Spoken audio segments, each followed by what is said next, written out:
നമസ്കാരം. തദ്ദേശ തിരഞ്ഞെടുപ്പിൽ യു.ഡി.എഫിന് വൻ വിജയം സമ്മാനിച്ചതിൽ മുസ്ലിം ലീഗിന്റെ പങ്ക് വളരെ വലുതാണ്. മലബാറിൽ യു.ഡി.എഫ് സംവിധാനത്തിൽ ഏറ്റവും സ്ട്രൈക്ക് റേറ്റുള്ള പാർട്ടിയായി മുസ്ലിം ലീഗ് മാറി. കോഴിക്കോട്ടും മലപ്പുറത്തും ലീഗ് സ്ഥാനാർത്ഥികളായി മത്സരിക്കാൻ ഇറങ്ങിയവരിൽ ഭൂരിപക്ഷവും വിജയം കണ്ടു. കോഴിക്കോട് കോർപ്പറേഷനിലടക്കം യു.ഡി.എഫിന്റെ വൻ മുന്നേറ്റത്തിൽ ലീഗിന്റെ പങ്ക് വളരെ വലുതാണ്. സാദിഖ് അലി തങ്ങളും പി.കെ. കുഞ്ഞാലിക്കുട്ടിയും മുന്നിൽ നിന്ന് തെരഞ്ഞെടുപ്പിനെ നയിച്ചതോടെ എതിർ ശബ്ദങ്ങളെല്ലാം ഇല്ലാതെയായി. യുവരക്തങ്ങൾക്ക് പ്രാധാന്യം നൽകിയ സ്ഥാനാർത്ഥി നിർണ്ണയം അടക്കം ലീഗിന്റെ വിജയത്തിൽ നിർണായകമായി മാറി. മലപ്പുറം ജില്ലാ പഞ്ചായത്തിലടക്കം യു.ഡി.എഫിന്റെ അപ്രമാദിത്വമാണ് കണ്ടത്. മറ്റു മുന്നണികളെ ബഹുദൂരം പിന്നിലാക്കിയ യു.ഡി.എഫ് ഏകപക്ഷീയമായിട്ടാണ് ജില്ലാ പഞ്ചായത്ത് പിടിച്ചത്. 33 ഡിവിഷനുകളിൽ ഒന്നുപോലും എൽ.ഡി.എഫിന് വിട്ടു നൽകാതെയാണ് യു.ഡി.എഫ് വമ്പൻ ജയം സ്വന്തമാക്കിയത്. കഴിഞ്ഞ തെരഞ്ഞെടുപ്പിൽ ഇടതു പാർട്ടികൾക്ക് 5 സീറ്റ് ഉണ്ടായിരുന്നത് ഇത്തവണ 0-മായി. ഈ വിജയത്തിൽ ലീഗിന്റെ പങ്കാളിത്തമാണ് എങ്ങും കണ്ടത്. പരമ്പരാഗതമായി എൽ.ഡി.എഫിനെ പിന്തുണച്ച എ.പി. കാന്തപുരം വിഭാഗത്തിന്റെ വോട്ട് പോലും നഷ്ടമായി എന്നതാണ് തിരഞ്ഞെടുപ്പ് ഫലം തെളിയിക്കുന്നത്.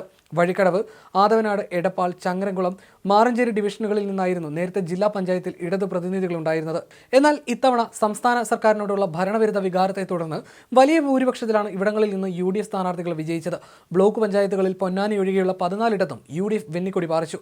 പൊന്നാനിയിലും ശക്തമായ പോരാട്ടമാണ് നടന്നത്. പൊന്നാനി ഒഴികെയുള്ള 11 മുനിസിപ്പാലിറ്റികളും യു.ഡി.എഫ് പിടിച്ചു. ജില്ലയിൽ ആകെയുള്ള 94-ൽ 88 പഞ്ചായത്തുകളിലും യു.ഡി.എഫ് ജയിച്ചു. ഏലംകുളം, നിറമരുതൂർ, വാഴയൂർ, വെളിയങ്കോട് പഞ്ചായത്തുകൾ മാത്രമാണ് എൽ.ഡി.എഫിന് അനുകൂലമായി ജനവിധി എഴുതിയത്. എടപ്പാളിൽ ആർക്കും ഭൂരിപക്ഷം നേടാനായില്ല. മുൻ എം.എൽ.എ. പി.വി. അൻവറിന്റെ സ്വന്തം പഞ്ചായത്തായ നിലമ്പൂരിൽ യു.ഡി.എഫ് ഭരണം തിരിച്ചുപിടിച്ചു. 36 വാർഡുകളിൽ 28-ലും യു.ഡി.എഫ് ജയിച്ചപ്പോൾ എൽ.ഡി.എഫ് 7 ഇടങ്ങളിലേക്ക് ചുരുങ്ങി. ഒരു സീറ്റിൽ ബി.ജെ.പിയും ജയിച്ചു. ശബരിമല സ്വർണ്ണക്കൊള്ളയും അഴിമതി ആരോപണങ്ങളും എല്ലാം ഉയർത്തി യു.ഡി.എഫും ബി.ജെ.പിയും നടത്തിയ തിരഞ്ഞെടുപ്പ് പ്രചാരണം കോഴിക്കോട് കോർപ്പറേഷനിൽ ഇടതുകോട്ടയ്ക്ക് തിരിച്ചടിയായി. അരനൂറ്റാണ്ട് കാലത്തോളം ഇടതുപക്ഷം ഭരണം നടത്തിയ കോർപ്പറേഷനിൽ ഇത്തവണ എൽ.ഡി.എഫ് 35 സീറ്റിൽ ഒതുങ്ങി. ഏറ്റവും വലിയ ഒറ്റകക്ഷിയായത് മാത്രമാണ് ആശ്വാസം. കഴിഞ്ഞ തവണയുള്ള 50 സീറ്റിൽ നിന്നാണ് ഇത്തവണ 35ലേക്ക് കൂപ്പുകുത്തിയത്. അതേസമയം ബി.ജെ.പി വമ്പിച്ച മുന്നേറ്റം നടത്തി. 2020-ലെ 7 സീറ്റിൽ നിന്ന് 13 സീറ്റിലേക്ക് ഉയർത്താൻ ബി.ജെ.പിക്കായി. 2020-ൽ 17 സീറ്റ് മാത്രമുണ്ടായിരുന്ന യു.ഡി.എഫിന് സീറ്റ് നില 28ലേക്ക് ഉയർത്താനും കഴിഞ്ഞു. ചരിത്രത്തിലില്ലാത്ത തിരിച്ചടിയാണ് എൽ.ഡി.എഫിന് നേരിട്ടത്. മുന്നണികൾക്കിടയിൽ സ്ഥാനാർത്ഥി നിർണ്ണയം തൊട്ട് ആശയക്കുഴപ്പവും അഭിപ്രായ വ്യത്യാസവും എല്ലാം ഉണ്ടായിരുന്നു. യു.ഡി.എഫ് മേയർ സ്ഥാനാർത്ഥിയായി ഉയർത്തിക്കാട്ടിയ വി.എം. വിനോന് വോട്ടില്ലാത്തതിനാൽ മത്സരിക്കാൻ പറ്റാത്തത് ആദ്യം തന്നെ തിരിച്ചടിയായി. കോൺഗ്രസ് കൗൺസിലർ അൽഫോൺസ് അമാത്തി കോൺഗ്രസ് വിട്ട് ആം ആദ്മി പാർട്ടിയിൽ ചേർന്ന് മത്സര രംഗത്തിറങ്ങി. മാവൂർ റോഡ് ഡിവിഷനിൽ നിന്നും എ.പി. ടിക്കറ്റിൽ മത്സരിച്ചെങ്കിലും കാര്യമായ ചലനമുണ്ടാക്കിയില്ല. ഇവിടെ ബി.ജെ.പി സ്ഥാനാർത്ഥി ശ്രീജ സി നായരാണ് വിജയിച്ചത്. സീറ്റ് നിഷേധിക്കപ്പെട്ടതിനാൽ ലീഗിൽ നിന്നുള്ള കൗൺസിലർ കെ റമലത്ത് രാജിവെച്ച് ആർ.ജെ.ഡിയിൽ ചേർന്നാണ് മത്സരിച്ചത്. മൂന്നാലിങ്കൽ ഡിവിഷനിൽ നിന്നും മത്സരിച്ചുവെങ്കിലും പരാജയപ്പെട്ടു. ഇവിടെ യു.ഡി.എഫ് സ്ഥാനാർത്ഥി സഫറി വെള്ളയിലാണ് വിജയിച്ചത്. 2020-ൽ 2 സീറ്റുകൾ വീതമുണ്ടായിരുന്ന CPI ഇത്തവണ അത് നിലനിർത്തി. 1 സീറ്റ് നേടിയ എൻ.സി.പിക്ക് ഇത്തവണയും അത് നിലനിർത്താനായി. മുൻ എം.എൽ.എ. പി.വി. അൻവറിന്റെ സ്വന്തം പഞ്ചായത്തായ നിലമ്പൂരിൽ യു.ഡി.എഫ് ഭരണം തിരിച്ചുപിടിക്കുകയായിരുന്നു. 36 വാർഡുകളിൽ 28-ലും യു.ഡി.എഫ് ജയിച്ചപ്പോൾ എൽ.ഡി.എഫ് 7ലേക്ക് ചുരുങ്ങി. നേരത്തെ 25 സീറ്റുകൾ വരെ നേടാനാകുമെന്ന പ്രതീക്ഷ യു.ഡി.എഫ് നേതാക്കൾ പ്രകടിപ്പിച്ചിരുന്നു. ഭരണവിരുദ്ധ വികാരം ശക്തമായതിനാൽ വോട്ടുകൾ യു.ഡി.എഫിന് അനുകൂലമാകുമെന്ന് മുതിർന്ന കോൺഗ്രസ് നേതാവ് എ. ഗോപിനാഥ് നേരത്തെ അഭിപ്രായപ്പെട്ടിരുന്നു. യു.ഡി.എഫിന്റെ ഈ വിശ്വാസം ഫലം കണ്ടിരിക്കുകയാണ്. 36 സീറ്റുകളിലും യു.ഡി.എഫ് എൽ.ഡി.എഫ് സ്ഥാനാർത്ഥികൾ മത്സരിച്ചിരുന്നു. ബി.ജെ.പി 15 സീറ്റിലാണ് മത്സരിച്ചത്. കോൺഗ്രസ് 21 സീറ്റിൽ ജയിച്ചപ്പോൾ 7 സീറ്റ് ലീഗ് സ്വന്തമാക്കി.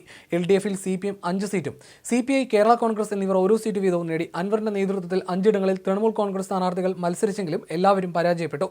നിലമ്പൂർ പാത്തിപ്പാറ ഡിവിഷനിൽ അസൈനാർ, ആലുങ്ങൽ ലതിക രാജീവ്, മുമ്മള്ളി ഷാജഹാൻ പാത്തിപ്പാറ, മുദീരി നിയാസ്, വരമ്പൻപൊട്ടി സുരേഷ് എന്നിവരാണ് മത്സരിച്ചത്. ഇതിൽ വരമ്പൻപൊട്ടിയിൽ CPM സ്ഥാനാർത്ഥിയും മറ്റ് 3 ഇടങ്ങളിൽ യു.ഡി.എഫ് സ്ഥാനാർത്ഥികളും വിജയിച്ചു. എൽ.ഡി.എഫുമായി തെറ്റിയ പി.വി. അൻവറിന് യു.ഡി.എഫിനൊപ്പം ചേരാൻ താല്പര്യമുണ്ടായിരുന്നെങ്കിലും അത് പരിഗണിക്കപ്പെട്ടില്ല. ഇതോടെ തൃണമൂൽ സ്വതന്ത്രനായി മത്സരിക്കാൻ തീരുമാനിക്കുകയായിരുന്നു. കഴിഞ്ഞ തവണ 22 സീറ്റുകളിലാണ് ഇടതുപക്ഷം ജയിച്ചത്. യു.ഡി.എഫ് 10 നേടി.